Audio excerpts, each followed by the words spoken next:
मान भी लीजिए मेरी और ईशानी की अगर शादी हो चुकी होती है तो आज की डेट में पीओ की उम्र की हमारी एक बेटी होती। बाप ही बताइए कि बेटी की उम्र जैसी लड़की से मैं शादी कैसे कर सकता, वो तो गलत होगा।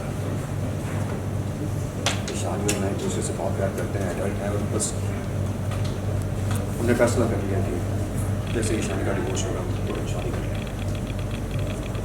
एक दूसरे से बहुत प्यार करते हैं, तो मुझे पूरा यकीन है कि एक दिन पीओ को भी एहसास होगा इस बात का कि वो गलत थी, लेकिन शायद तब तक हमें ये सब कुछ झेलना पड़ेगा। In that case, उल्टा चोर कोतवाल को डांटे, चोर कोतवाल को डांटे, ये वाली बात हो गई आपके। जो हुआ सो हुआ, लेकिन इस हाथ है जो हुआ सो हुआ, लेकिन इस हादसे ने आप दोनों की जिंदगी में एक बखेड़ा जरूर खड़ा है। बिल्कुल सही कह रहे हैं।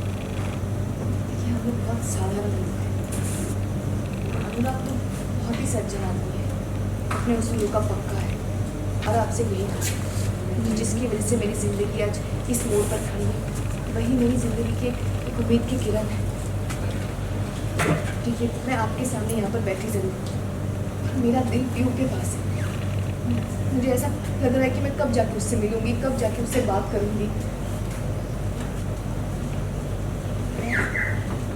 कुछ बुरे किस्सों की वजह से मेरी ज़िंदगी में पीयू की अहमियत कम नहीं हो जाएगी।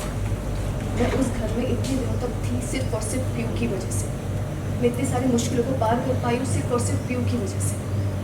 इतनी सारी मुश्किलों को पार कर पाई मैं सिर्फ और सिर्फ पीयू की वजह से।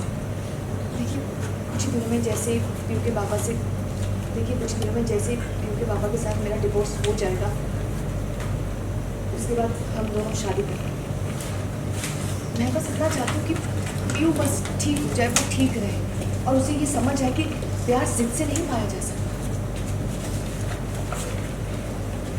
इनफैक्ट उस रात जब पीयू मेरे कैंपस में आई, वो अपनी मर्जी से आई थी।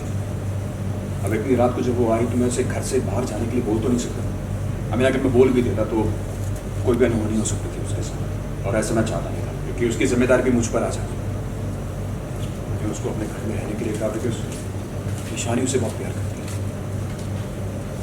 मैंने इनफैक्ट ये भी कहा उसे कि मैं तुम्हारा एक गार्डियन हूँ, तुम कभी भी यहाँ पर आ सकते हो मुझे मिलने के लिए, लेकिन मेरे शब्दों को तोड़ मरोड़ के आगे पुश किया गया, और जिसकी वजह से मुझे ये सब कुछ झेलना पड़ रहा है, और आज तक मुझे अपनी सच्चाई साबित करनी पड़ रही है। मैं अनुराग को सारा हाल जानती हूँ।